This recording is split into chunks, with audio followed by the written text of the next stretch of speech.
My name is Marcus, and I'm 37 years old. I work as a wildlife photographer based in Oregon, specializing in nocturnal animals. My job requires me to spend countless nights alone in forests across the Pacific Northwest, waiting for the perfect shot of owls, bears, or other creatures that emerge after dark. I've been doing this for over a decade and thought I'd seen everything these forests had to offer. That changed in September 2020, when I encountered something that still haunts me. There are things that can't be explained. What I experienced that night changed everything. I had driven 6 hours to reach a remote section of the Willamette National Forest. The area was known for its population of northern spotted owls, an endangered species I'd been trying to photograph for months. I'd secured all the necessary permits and had planned to spend 3 nights in an old ranger cabin that the Forest Service occasionally made available to researchers. The cabin was basic but functional: one room with a wood stove, a cot, a table, and a small storage area. It was located about 4 miles from the nearest trailhead, accessible only by foot. Perfect for my purposes, far from any human activity that might disturb the wildlife. The first night was productive. I set up my cameras in several locations around the cabin, using motion sensors and infrared triggers. I heard several owl calls and got a few decent shots. Around 2 in the morning, I returned to the cabin, made some coffee on the stove, and reviewed my photos. That's when I first noticed it. One of my cameras, positioned about 50 yards from the cabin, had triggered multiple times. But instead of owls or other animals, the photos showed something else. A figure, tall and dark, standing at the edge of the tree line. In each successive photo, it was closer to the camera. The last photo showed it reaching toward the lens. My first thought was that someone else was in the area, maybe a hiker who'd gotten lost. But that didn't make sense. It was the middle of the night, miles from any trail, and the figure in the photos was unusually tall, at least 7 feet. And the way it moved, closing the distance to the camera in just a few frames, suggested impossible speed. I grabbed my flashlight and went outside to check the camera. The forest was silent, not even the usual night sounds of insects or small animals, the kind of silence that makes your ears ring. I reached the camera and examined it. The lens was cracked, as if something had struck it with tremendous force. The memory card was still intact, so I removed it and hurried back to the cabin. Inside, I locked the door and reviewed the remaining photos on my laptop. After the image of the figure reaching for the camera, there were several more shots. They were blurry, chaotic, as if the camera had been knocked around. But in some of them, I could make out details: a face, or something like a face, too close to the lens, eyes that reflected the infrared light with an unnatural glow, and something that might have been a mouth, open impossibly wide. I sat there trying to rationalize what I was seeing. Maybe it was a bear standing on its hind legs. The IR flash could distort the image, make it look stranger than it was. But I knew bears. I'd photographed hundreds of them. This wasn't a bear. Around 3:30, I heard something outside. Footsteps, heavy and deliberate, circling the cabin. I turned off all my lights and looked through the window. In the moonlight, I could see a shape moving between the trees. The same impossibly tall figure from the photos. It approached the cabin slowly, stopping about 10 feet from the door. I could see it more clearly now. It had a roughly human shape, but the proportions were wrong. Arms too long, torso too thin, head slightly too large. It stood completely still, facing the cabin, and I had the overwhelming sensation that it knew I was inside watching. We stayed like that for what felt like hours, but was probably only minutes. Then it moved. Not walking, but gliding almost, approaching the door. I heard it test the handle, heard the door creak against the lock. My heart was pounding so hard I thought it would break through my chest. The thing circled the cabin again, this time checking the windows. When it came to the window I was looking through, I saw its face properly for the first time. I can't adequately describe what I saw. It had features that suggested a face, but arranged in a way that was fundamentally wrong. Eyes too far apart, mouth stretching from ear to ear, skin that looked like bark or leather. It raised one elongated hand and pressed it against the glass. The window frosted over instantly, as if the creature's touch brought extreme cold. I stumbled backward, grabbed my phone to call for help. No signal, of course. I was too far from any cell tower. The scratching started then. Slow, methodical scratching at the door and windows, like it was testing the structure, looking for weak points. I grabbed the poker from beside the wood stove, the only weapon I had. The scratching continued for what might have been hours. I lost track of time, sitting in the dark, listening to that horrible sound. Finally, just before dawn, it stopped. The silence that followed was almost worse than the noise. I waited until full daylight before I dared to open the door. Outside, there were marks on the cabin, deep scratches in the wood around the door and windows, and in the soft earth around the cabin there were prints, footprints, but wrong, too long, with too many joints in the wrong places. I packed my equipment and left immediately, abandoning half my gear in my haste. The hike out was the longest 4 miles of my life. Every shadow, every sound made me jump. I kept expecting to see that thing following me, but I made it back to my car without incident. I reported the incident to the Forest Service, carefully omitting the supernatural elements. I told them I'd been harassed by what I thought was a bear and that the cabin had been damaged. They sent rangers to investigate, but according to their report, they found no evidence of bear activity. The scratches on the cabin were noted, but dismissed as old damage. I kept the photos to myself. I showed them to a few colleagues, fellow wildlife photographers who've spent as much time in the wilderness as I have. Most dismissed them as equipment malfunction or elaborate pranks, but a few, the older ones, looked at the images with recognition. They told me about similar encounters, things they'd seen in deep forests, creatures that don't appear in any biology textbook. One retired photographer told me about Native American legends from the Pacific Northwest, stories of forest spirits and creatures that walk the boundary between the natural and supernatural worlds. He said the tribes knew to respect these beings, to leave certain areas alone, especially at night.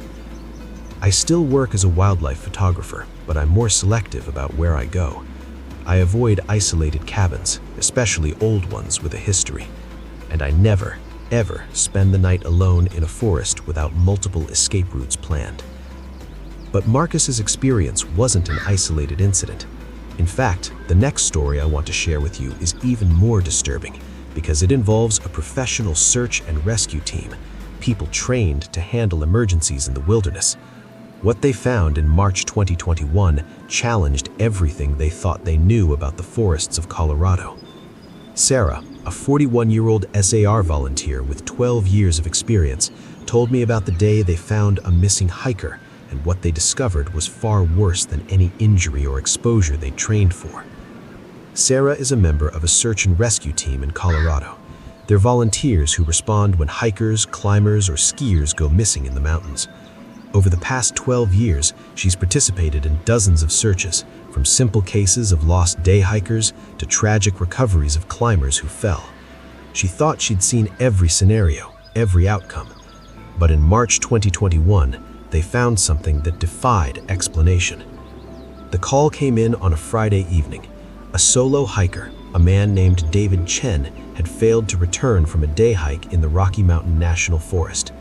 His wife had reported him missing when he didn't come home or answer his phone. Based on the trail he'd planned to take, they organized a team of 8 searchers and headed out at first light Saturday morning. The trail David had chosen was moderate difficulty, well-marked and frequently traveled, not the type of place where experienced hikers usually get into trouble. But conditions can change quickly in the mountains. Weather can turn, injuries can happen.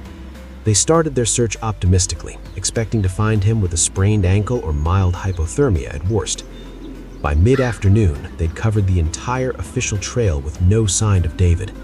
They expanded their search pattern, checking off-trail areas where someone might wander if they got disoriented.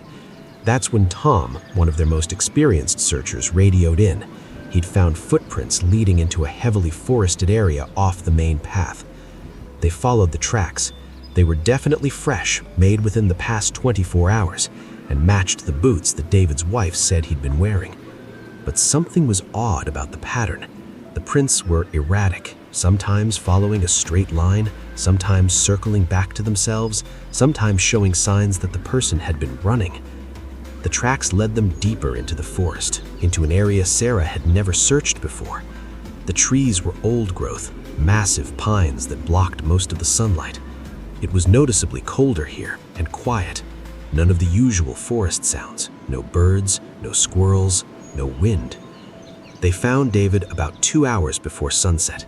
He was sitting at the base of a huge pine tree, arms wrapped around his knees, rocking slowly back and forth. He was alive, apparently uninjured, but he didn't respond when they called his name. His eyes were open but unfocused, staring at something in the trees above them. Tom approached him carefully, speaking in a calm voice. David didn't react until Tom touched his shoulder. Then he grabbed Tom's arm with surprising strength and whispered something they couldn't hear. Tom's expression not to include those details in their official report. Write that we found the subject disoriented and successfully evacuated him. Nothing else. Sarah visited David in the hospital a week later. He'd physically recovered, but was still deeply traumatized. He told her he'd wandered off the trail chasing what he thought was a deer. He'd gotten turned around, couldn't find the path back. As it got dark, he'd taken shelter under the tree where they found him. That's when they appeared. First one, then more, emerging from the forest canopy. They descended the trees head first, moving in a way that made his skin crawl. They surrounded him, but didn't approach. They just watched, perfectly still, all through the night. He said the worst part were their eyes. They reflected his flashlight like animal eyes, but the intelligence behind them was unmistakably not animal. When dawn came, they retreated back into the canopy, but they didn't leave. David could still see them up there, watching. He was too terrified to move, convinced that if he ran, they would pursue. So he sat there all day, frozen by fear, until they found him. David moved away from Colorado shortly after. He told Sarah he couldn't stand being near those mountains, those forests, knowing what was up there. His wife thought it was PTSD, that the experience had traumatized him. She didn't know what he'd really seen, what they'd all seen. Sarah still volunteers with search and rescue, but she's more cautious now. When they search in old-growth forests, in areas where the trees are tall and dense enough to hide things in the canopy, she limits her team's exposure. They search quickly, and they don't linger. And she's made it a rule for herself: never look up for too long. Now, if you think what happened to Marcus and Sarah's team was terrifying, wait until you hear about Robert's experience. He's a 52-year-old logger from northern Maine who's worked these forests for 30 years. He thought he knew everything about the woods, every animal, every danger. But in November 2019, his trail cameras captured something that made him question everything he knows about the forests of Maine. They have about 24 trail cameras spread across their 1,500 acres. They're motion activated, designed to capture deer, moose, bear, basically anything that moves. Every few weeks, they collect the SD cards, review the footage, and document what they've seen. It helps them plan their logging operations to minimize impact on wildlife. That November, Robert was reviewing footage from a camera positioned in a particularly remote section of the property, about 3 miles from the nearest road. The first dozen images were normal: a doe and her fawn, a fox, some turkeys. Then the timestamp jumped to 2:47 a.m., and the images became disturbing. The first unusual photo showed a figure standing at the edge of the camera's range. It was tall, maybe 6.5 feet, and appeared to be naked or wearing something that matched its skin tone exactly. The image quality wasn't great. It was night, and the figure was at the maximum range of the infrared flash, but something about its proportions seemed off. The next image, taken 30 seconds later, showed the figure much closer. It had covered maybe 50 feet in half a minute.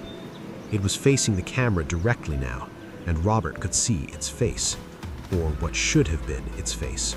The features were there: eyes, nose, mouth, but they were wrong somehow.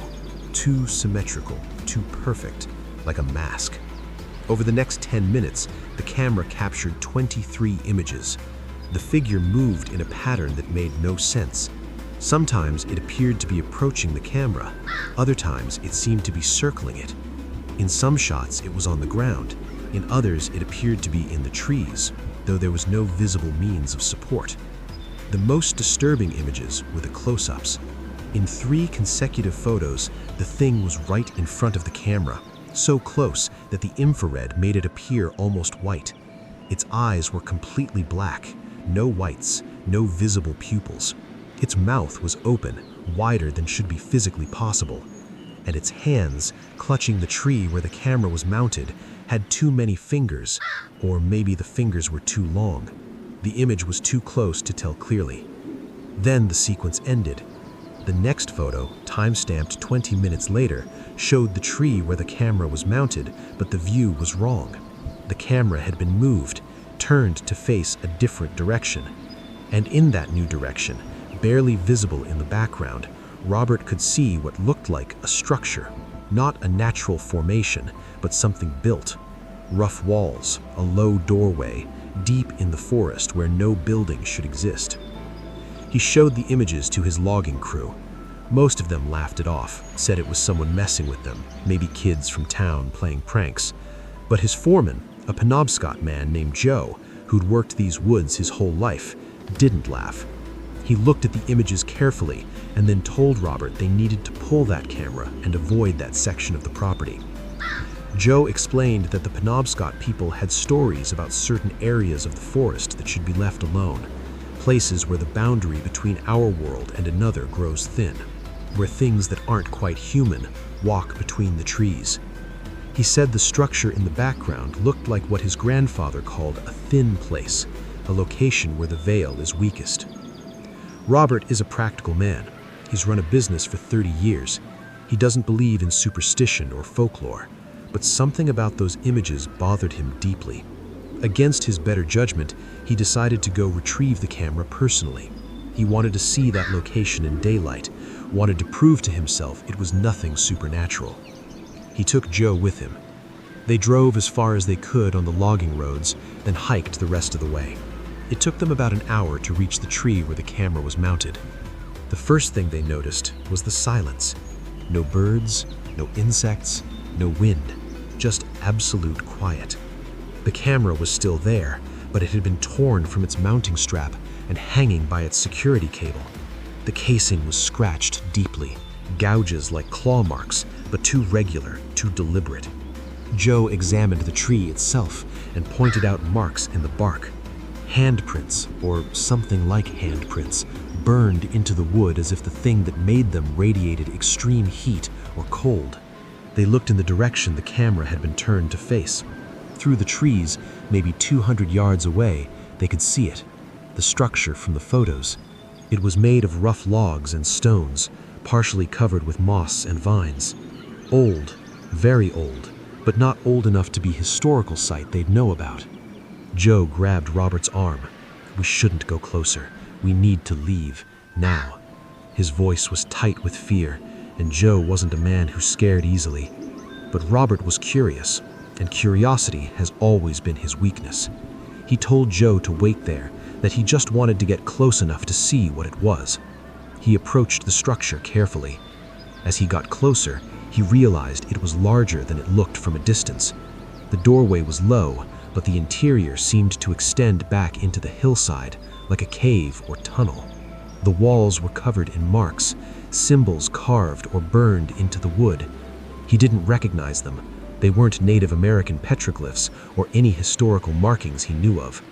He was about to peer inside when he heard Joe shout. He turned and saw Joe backing away from the tree line, pointing at something above Robert. He looked up, and his blood cold. They were in the trees, dozens of them, the same figures from the trail camera photos, perched in the branches like enormous birds, perfectly still, all facing him. He ran. He ran like he hasn't run since he was a teenager, crashed through the underbrush without caring about the noise or the scratches from branches. Joe was already running. Behind them, Robert heard them. Not footsteps exactly, but movement. the sound of things descending from trees, of bodies moving through the forest faster than should be possible. They reached their truck, and Robert's never been so grateful for an engine turning over on the first try. They drove out of there, leaving a cloud of dust, and they didn't stop until they were back at the main road. Only then did they look at each other and acknowledge what they'd seen. They haven't been back to that section of the property. Roberts marked it on their maps as environmentally sensitive, off limits for logging. His crew doesn't question it. They can tell something happened out there, even if they don't know what. They pulled all the other cameras from that area. Robert doesn't want any more evidence of what's out there. The trail camera with the images is locked in his safe at home. Sometimes, late at night, he takes it out and reviews the photos, trying to convince himself he imagined how terrible they are.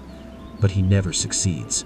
Those images are exactly as terrible as he remembers. And finally, to close out these accounts, I want to share Jennifer's story. She's 29 years old, and in the summer of 2018, she worked as a fire lookout in the Cascade Mountains of Washington State. It's supposed to be a peaceful job, watching for forest fires from a tower on a remote peak. But what Jennifer experienced that summer turned her dream job into a nightmare that still haunts her. Jennifer spent the summer of 2018 working as a fire lookout in the Cascade Mountains of Washington. It's a job that appeals to introverts and people who love solitude.